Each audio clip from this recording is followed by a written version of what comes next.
All right, we're recording. What up? Paxson's in the cut. Is that how you say What's your name? up? Yeah, Paxxin. All right, that's good. That's good. And you just went to. When did you go to that Suicide Boys show? When was that? Shit, that was like 2 weeks ago, some shit like that. I was in the fucking pit, bro. That's like that was crazy because I've never been to a massive concert before. Like there was like shit you not like 1,000 people there, people fucking lighting up joints in the crowd and shit like that. And we were just going fucking hard. Like I'm not particularly a big dude. I'm strong as fuck, but I was in that bitch all night fucking long. Every mosh that formed around me, I was hopping in that bitch, fucking circle moshes. That really made me want to make some mosh type music. Like some of my friends are in like into like trap rap or trap metal rap and some like screaming shit and Like like horrorcore? yeah, like so some underground type shit, and that had me feeling it. Yeah, I'm completely saturated in that scene. I've interviewed a lot of people that have worked with like Suicide Boys and that like scene that they came up around, and it's a really good scene if you like it. Like there's a certain niche that they have been able to be a part of that has been around since the 90s, like the dark, type of music. It's really dark and I love it. I just fucking love it. Who else was performing with them on that show? There was Shakewell, there was Young Gravy. Fuck, I can't remember some of the other names, but it was G59, that whole crew. The fucking shitty thing is, check this out. So I'm on pre-trial release right now because got some bullshit going on. I didn't even get to fucking see Suicide Boys. Oh god. Yeah, bro. I literally had to leave right before they came on. Young Gravy was the last performing act that I saw, but I still went hard as fuck before I had to dip. But Oh, there was is it like, the timing? Is it like a legal like a curfew? yeah, yeah, like a legal curfew. I have to be back on my pad at 10. Oh man, that's fucked. Oh yeah, cause I was at the Puya show around like about like less than a week ago. Yeah, and it started off with like Lou, Kill Switch, Josiah, and then Killswitch was there. Josiah was there too. oh wait, your show? I know Killswitch was for sure. I'm pretty sure Josiah was there. That's dope. Yeah, it was pretty lit. Yeah, I fuck with them. I've never heard them before. Then I've just heard of them, and that was the first time I got to hear their music was performing. I was a big Puya fan, but yeah, no, like there was like a good like 45 minutes of like nobody performing because Puya was like getting ready, and it was like probably around like 9 or 11, and the show started at fucking 6. That's fucking crazy. Yeah. See, they started like playing some music like 20 minutes before it started. Somebody hopped on the they started at 6, but so they hopped on at 6, but before that they were playing some Juice World, they were playing some Peep. I go crazy over Juice World. I literally keep this necklace around my says Mm. Juice World on it. Literally that's like my motto right there. R.I.P. the legend. Yeah. But I fuck with Peep too. I like that like under like emo shit. Like I got X hoodie, like a Bad Vibes Forever. Got Juice World, V Lone. Those are the main artists that I fuck with, and Suicide Boys. But Yeah. They play the Tracy song and Peep song, the Standing in a club with low my mama iPhone, she need a night at the I think it was like uh, a Cobain. Maybe that's what it is. I don't know, but they played Witchblades at mine, Oh my and god, I wish they would have yeah, played that one. everyone was fucking going. They were like the DJ was on that shit too, like even on the pre-show, so everybody was yelling like cocaine, like Yeah. all night long. Yeah, that shit goes hard. That shit was fun. I watched that the first time like I heard that song, I was watching the Peep documentary cuz I just for some reason I watched a Peep documentary and never listened to his music before like a year and a half ago, 2 years ago. And I Yeah, just got into his music after watching like a random documentary. And then ever since then I've been hooked. Like have you seen that documentary I'm about pretty Peep? sure I have. Yeah, they made one about Juice World on that same channel too, and I watched the fuck out of that. So there's a documentary about Juice. What's this called? I'll just Google it. Oh, the new one that's coming out, is that the one you're talking about? Yeah. Yeah, I'm not sure what that one is, but I'm planning on watching that. I mean, hype for the album that should be dropping in like 4 days, some shit like that. Damn near three. Yeah. No, I'd say like Juice World's posthumous music is way better than Pop Smoke's posthumous music. I like the first Pop Smoke album, but ever since it's been downhill. Like after that Yeah, one. it's unfortunate because like once artists die, like their management runs out of income from them. So then they'll all of a sudden start piecing shit together, trying to find as much fucking, you know, much money that they can drain from a specific artist as they can. And Yeah. you see that with X, like even his mom was on that shit. People who are even affiliated with these dead artists try to come up because they knew someone or they're related to someone, and that shit's fake as fuck. Yeah, like it's a sad case for X, like, cause like his dad kept it real, but like I know his dad. I interviewed his dad, and he's like a real motherfucker. Like he just lives in Jamaica. He just got married and shit. Like Good like shit. he's on his own and shit. But like the mom still lives in this town that he grew up in. She's always like fucking. The mom just needs to like do something with her life, in my opinion. In my opinion, she's not really doing like she's not really handling this shit the way she should handle it. And I know motherfuckers that like knew him in high school that are like scrambling in their fucking Google Drives to find like acapellas and shit just to like get it on a song for a feature. And it's like Jesus, man. Like I don't give a fuck. Like I even if I knew him, even if I like didn't know him, but like even though he like very impacted me, like I would still not want to do a song with him. Like I don't fucking know him.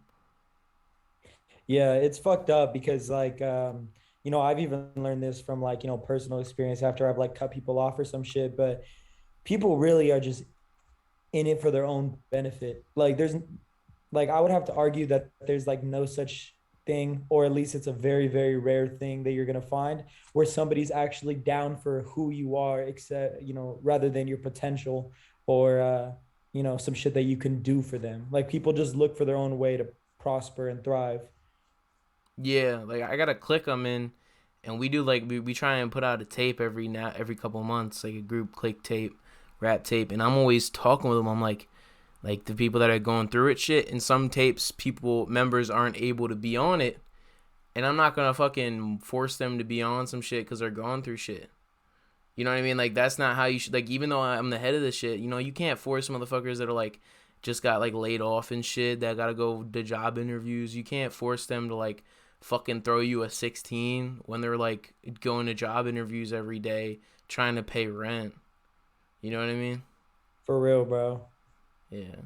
Like not to get too fucking personal, but like like I had like this girlfriend like who is she's my ex now, but she was living with me at this apartment way back when, and then fucking like she would always like she would just like straight fucking mooch off of me, and then she would like fucking degrade me because like that was whenever I was like serving packs and shit like that, she would like tell me that my product's ass or that like I need to like get a job because for a while I was just living off of straight trapping.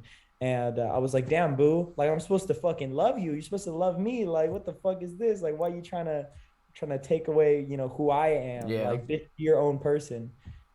What are they? And like, Yeah, no, you continue. Yeah. oh, I was just gonna say, like, same goes for fucking ex's mom. Like, who or a kid that you have isn't an opportunity. Like, you're bringing, like, that's just another life. Like, you got to live your own shit. I was interviewing Sacramento legend Chewy, and he told me that only in America people can get famous off of killing people, not in other countries, because in America you can find any way to exploit anything. Everything is exploitable in America. Even a dead young artist is the most exploitable thing because it's the youthful, it's the self-destructive image that is so exploitable. You get what I'm saying? I get what you're saying. And are you familiar with Boe Sosa? Who's that? Oh, well, okay. I forget where he's from exactly, but he's from Cali, and he's a really good artist, really talented.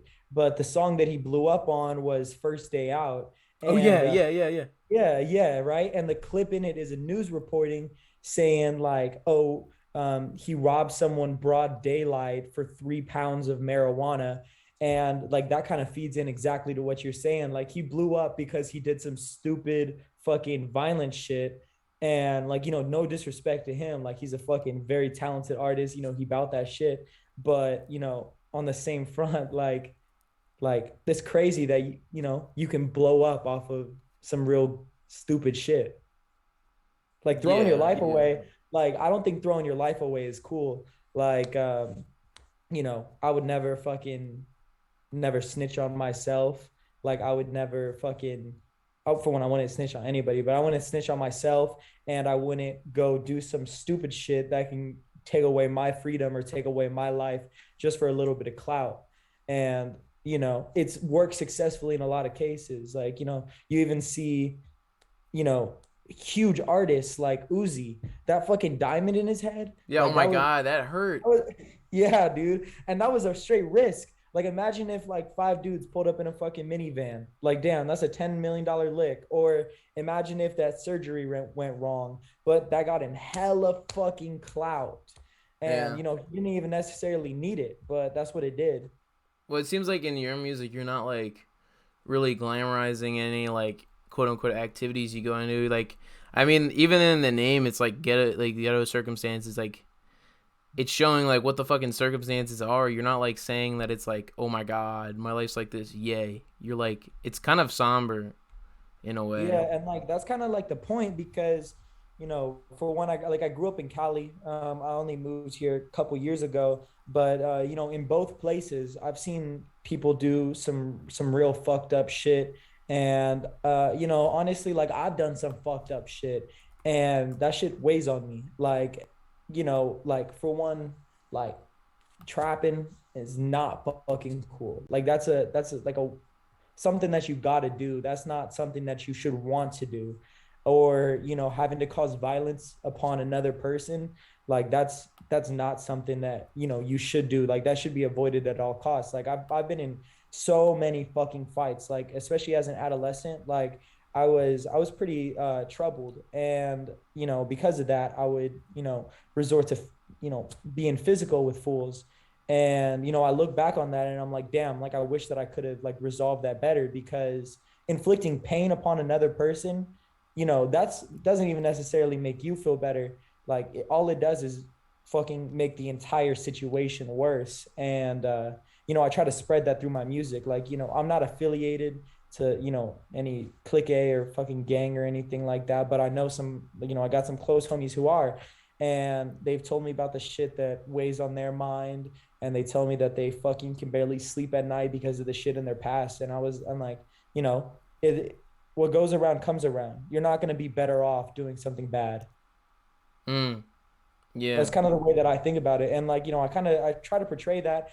I portray that in a way that like tells a story about how like my emotions would fluctuate. Like, sure, I would feel like fucking great shit whenever I, ended a day with one, two, three, fucking however many thousands of dollars.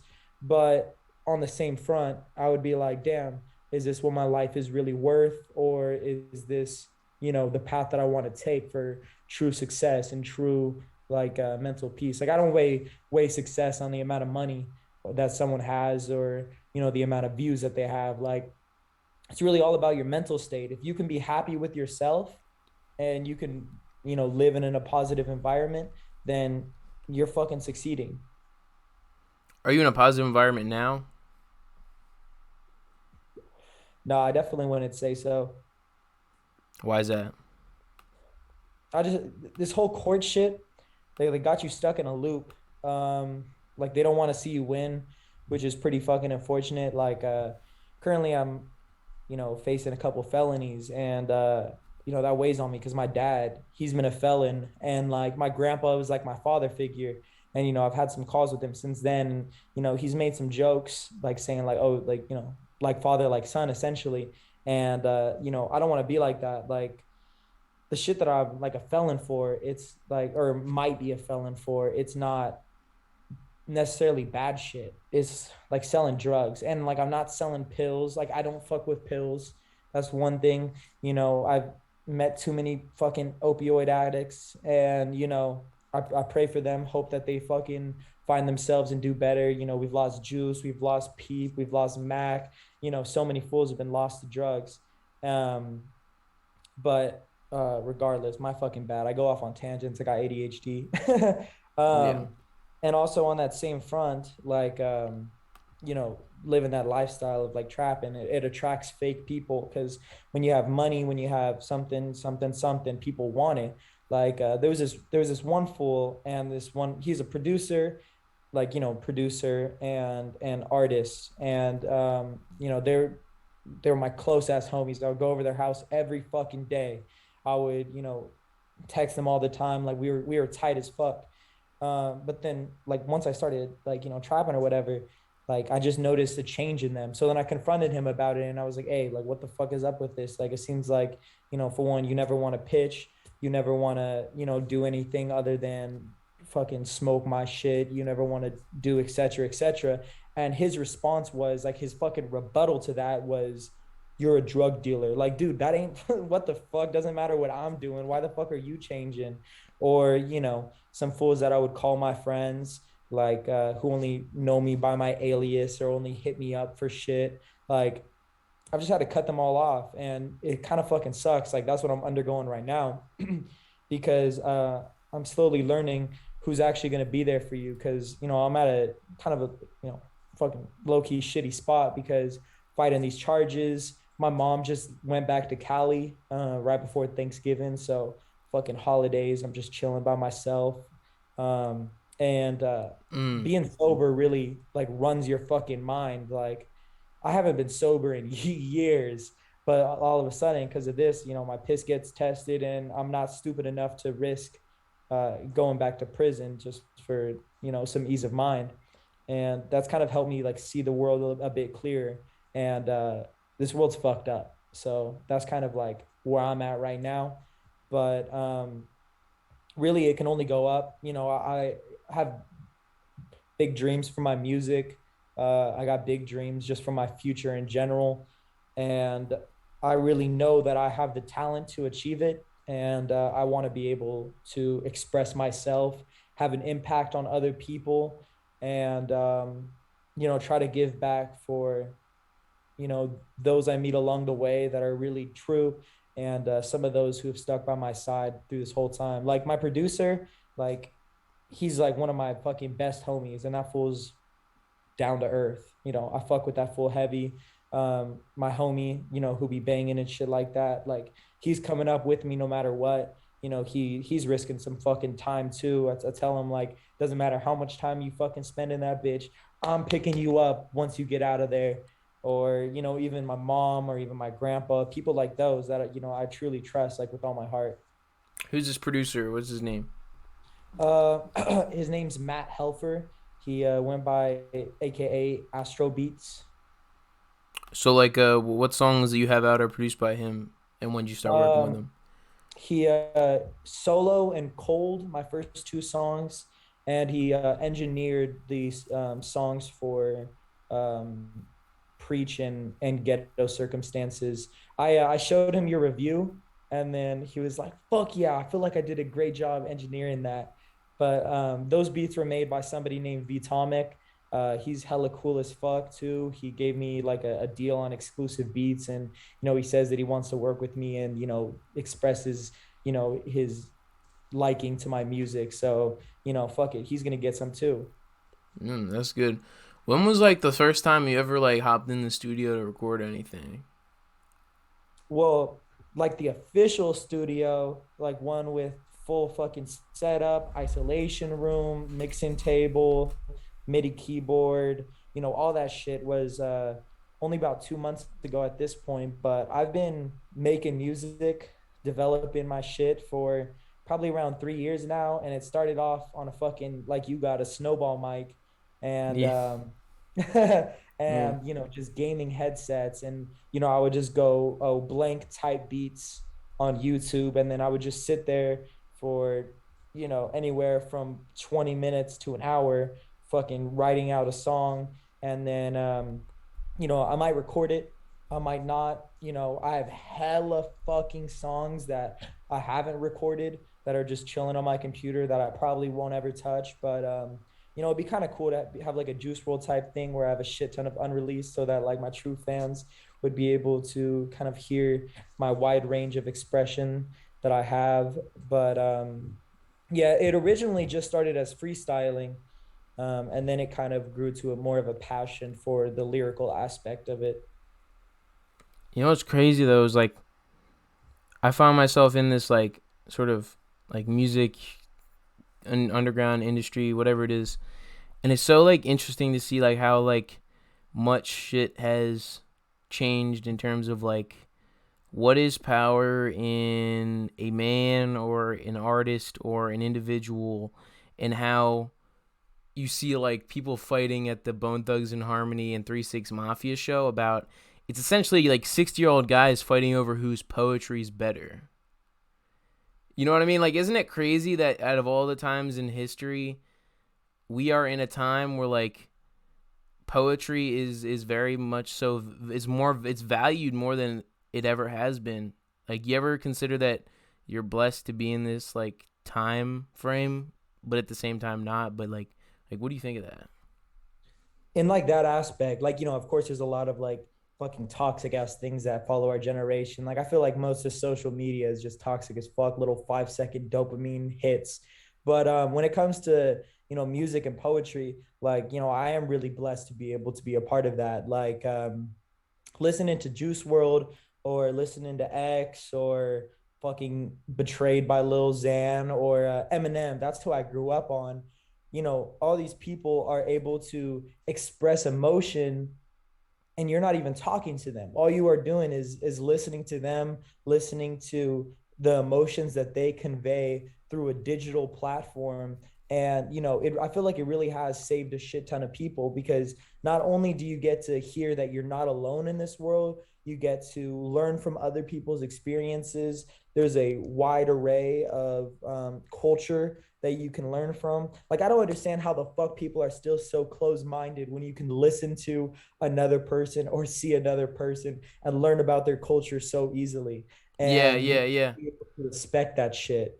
And I think that music is completely subjective. What sounds good to one person may not sound good to another. Like if somebody who exclusively listens to fucking EDM or country or some shit were to be listening to, like my favorite artists like Polo G or fucking anyone like that, then they would be like, oh, this shit's whack. But I listen to their shit and I'm like, oh, that shit's whack. But it all comes from like what life you live, what path you choose, and all that shit. Like we try to identify people that are similar to us in the music that we listen to. And it's really great to know that you're not alone. So I think fighting about who has better fucking poetry or what sounds better is kind of stupid. But at the same point, I understand it, because people are fairly ignorant and naive to be able to understand another person's perspective. And Yeah, yeah. yeah. Like back on like on the perspective thing, like I really like rap music because I grew up listening to like a bunch of different type of sounding music, and I happened to get into it around the day and age that all of what I grew up listening to became fused with rap music, like rock music and like electronic music. Like if like I grew up listening to like a bunch of like dubstep and like old trap shit. So then to see like Drain Gang and like all the hyperpop shit fuse like electronic music, there's something in rap for everyone. You know what I mean? Like there's country rap. You know what I mean? That's what's so fun about rap. Like what obscure subgenre of rap are you fascinated with? Um, well, got to go back to my roots. I really love Cali rap. I'm kind of stupid when it comes to the exact different genres. I just listen to whatever the fuck I like. Spotify says that I fuck with Cali rap the most, because I do love hearing about some West Coast shit. Like my mom would bump E40 and fucking Yeah. and Mr. FAB, slapping in the trunk, knocking in the trunk, that type of shit, whenever we was in the car. Um, and like I took a particular liking to that, because, I feel like it's a lot of like that's good feeling vibes. Like, when you're bathed in the fucking sun and when you're next to the beach, like I'm not gonna say how can your life be bad, but there's definitely worse fucking spot. At least you're not trapped in fucking Ohio or Alaska where it's snowing all the time. But I also, appreciate like drill type music, where they talk about fucking shooting people and selling drugs and shit like that, because, those are like some things that I've grown up to be around. And also whenever it comes to like emo rap, because I fucking, never had a dad, and addiction runs in my family, and I fucking need drugs to feel happy, which is fucking mad depressing. But there's a reality to it, and I'm a blunt ass person. I don't lie. So like I think those three things like convey very different points of emotion for me. Whenever I'm listening to Cali rap, I'm like, all right, we're fucking with it. Life can be all right. Whenever I'm listening to drill shit, that's whenever I'm, in that kind of almost toxic mindset. But it's all right to have bad mindsets, because you got to have the good and the bad. And then whenever I'm like listening to emo rap, I'm like, oh shit, like, you know, down in my feels. Or even alternatively, I could listen to emo rap and become happy, because I'm like, well, fuck, why am I bitching over my problems whenever other people obviously are fucking going through the worst of it?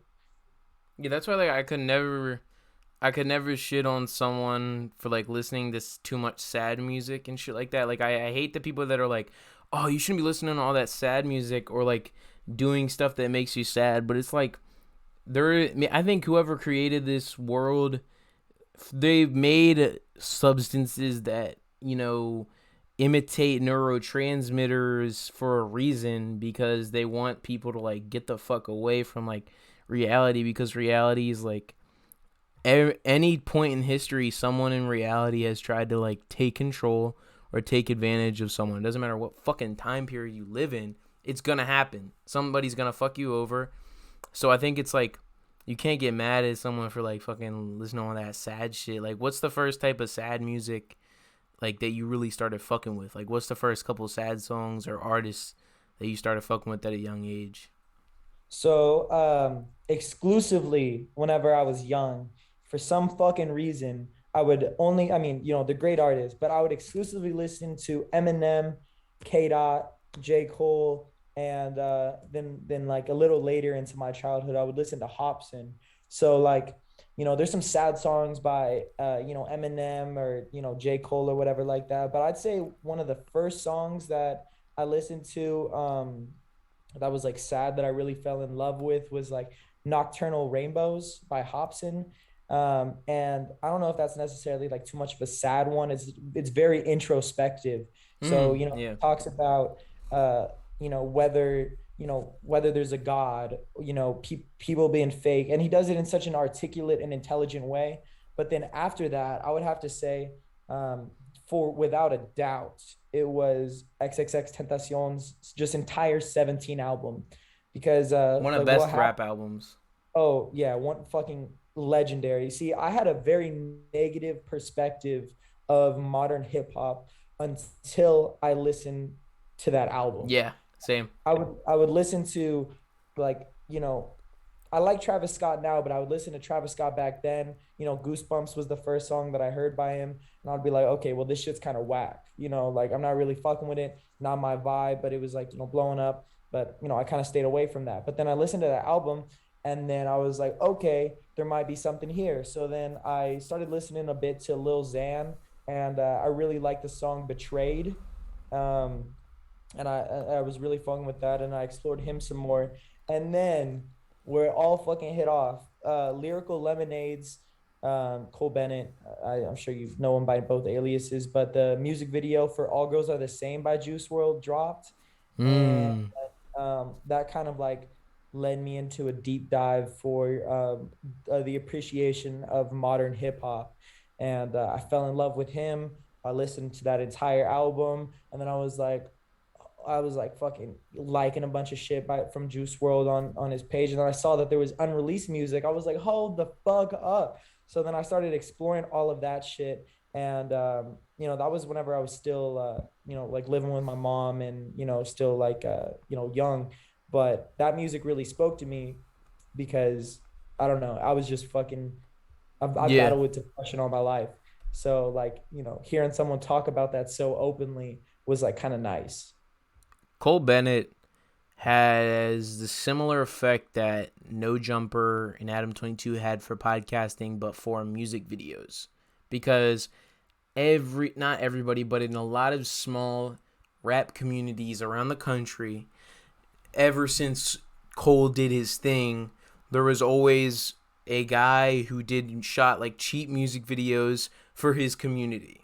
Like the way he put on for the Chicago and the Midwestern area, a lot of people do that in small bits, in certain areas. And would you agree that like Cole Bennett was hugely impactful for music video directors?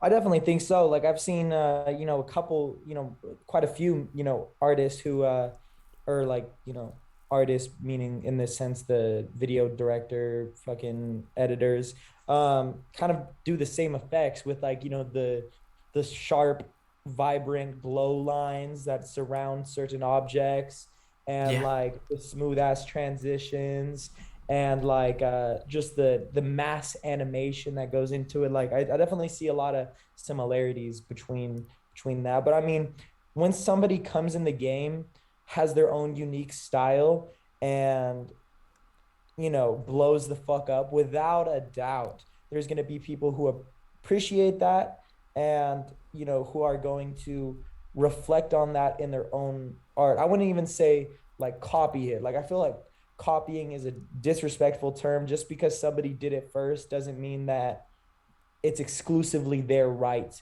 to have a style like that. People take inspiration, and mimicry is the best form of flattery.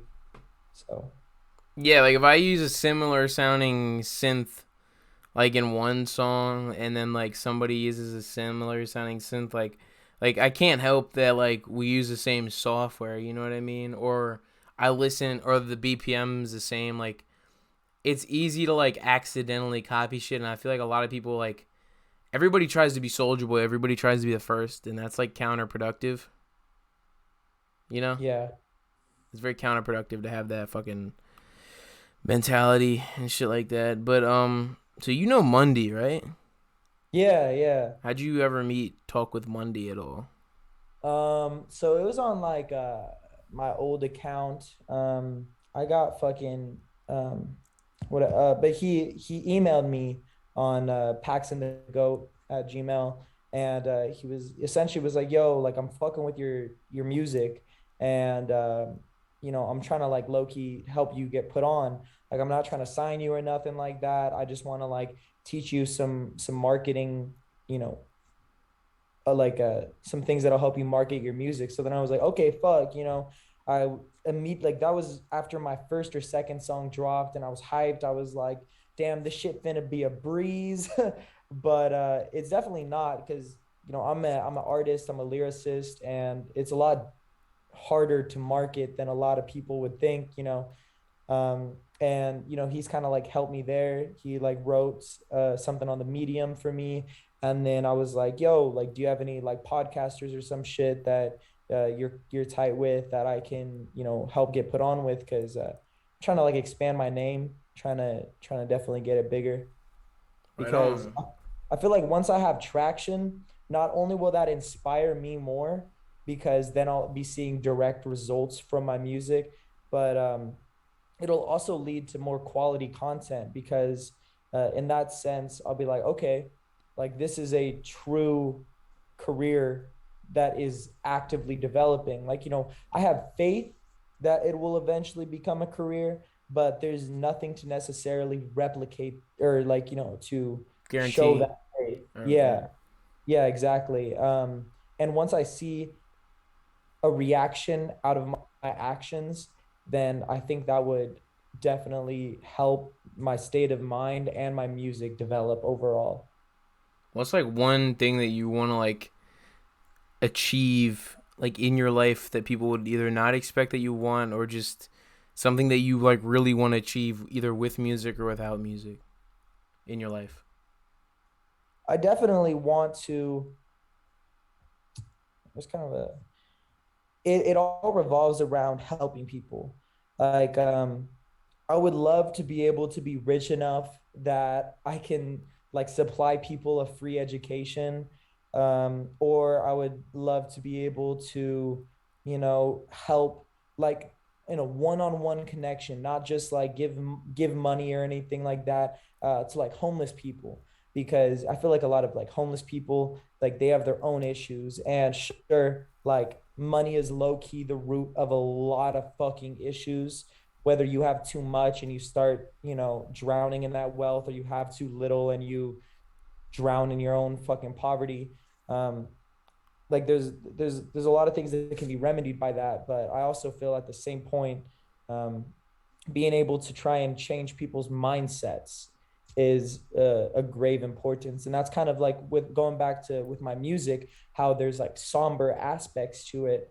Like if I can, influence these kids. I'm 19 years old. I There's a lot of fucking fools out there who are trapping at 14, 15 years old. And I look at that, like, owning straps, fucking shooting people. I'm like, dog, like that's not a way to live. Like, Yeah, I don't know. I've always wanted to try and inspire people in a positive manner. And I feel like a lot of the music in the modern age is inspiring people to do more negative shit. I Like you agree. said, violence, equals clout in a sense. Yo, And, you know, that's not good. Like I would love to be able to transform the entire fucking the world. I don't know. I originally what I wanted from an early ass age, I've always wanted to be an influencer of some kind, you know, but for a while my dream was to become the fucking president. And like that's a huge ass dream. I don't really have that anymore because yeah, I feel like I could be a lot better without the restrictions of having to deal with fucking politics and shit like that. But I feel like if I were to become president, like I could speak to people on a mass scale and influence them for their like own decisions, for their own thinking. But on the same point, like I feel like I have a lot better common sense and ability to perceive people than others.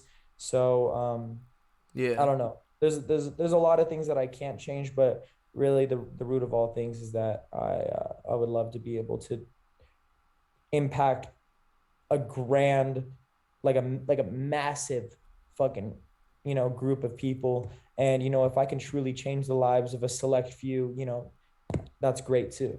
Like my mission's accomplished. All right, man. Well, this was a good podcast, and I feel like your fans or supporters will really get to understand what you're about, man. And link in the description to your music. And thanks for coming on the show, bro. I'm gonna FaceTime you after this, bro. But peace out, bro. This was fucking good. I fuck with you, Hey, bro. I'm gonna get good you look. back on, bro. For real. I'm gonna get you back on the show. I'm down as fuck. I was talking a shit ton, but yeah, I feel like this has some fucking deep ass shit in it too. Right on, man. Peace Good ass out. fucking peace, And dog. link in the description to your music. And bye. Yes, sir. Peace.